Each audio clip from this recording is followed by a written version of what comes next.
അത്ര കൃത്യതയുണ്ടായിരുന്നു. പിന്നെ എടുത്ത് പറയാതിരിക്കുന്നത് കേട്ടോ. ഞാൻ ഒന്ന് പറഞ്ഞോട്ടെ. ഓ പറഞ്ഞോട്ടെ. ഇതിന് ഞങ്ങൾക്കൊരു എക്സിക്യൂട്ടീവ് ഉണ്ട്, ജിതേഷ്. ഞാൻ ഇങ്ങനെ ഒരു എക്സിക്യൂട്ടീവ് കണ്ടിട്ടേ ഇല്ല.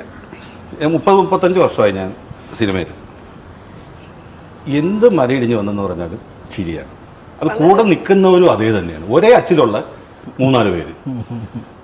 ഭയങ്കര രസകരമായി തോന്നി. എന്ന് വെച്ചാൽ ഈ ആർക്കും ഒരു പെയിൻ ഇല്ലാത്ത രീതിയിൽ ഹാൻഡിൽ ചെയ്യാന്ന് പറയുന്നത് അതൊരു വല്ലാത്തൊരു കപ്പാസിറ്റിയാണ്. അതുണ്ട് കേട്ടോ. അത് പറയാതിരിക്കാൻ നിവൃത്തിയില്ല. അതേപോലെ തന്നെ ഷൂട്ടിങ് തീർന്നതിൽ എനിക്ക് വിഷമം തോന്നിപ്പോയി. സാധാരണ നമുക്ക് അങ്ങനെ വിഷമം തോന്നുന്നതല്ല, കാരണം തോന്നേണ്ട ആവശ്യമില്ല, സംഭവിക്കേണ്ടതാണ്. പക്ഷെ തീർന്നല്ലോ എന്നൊരു വിഷമം തോന്നിപ്പോയി. ഈ ഗ്രൂപ്പിൽ നിന്ന് പോകുന്നല്ലോ, വിട്ടു പോകുന്നല്ലോ, അത്ര നല്ല ഗ്രൂപ്പായിരുന്നു. അതിൻ്റെ ഒരു തൃപ്തി.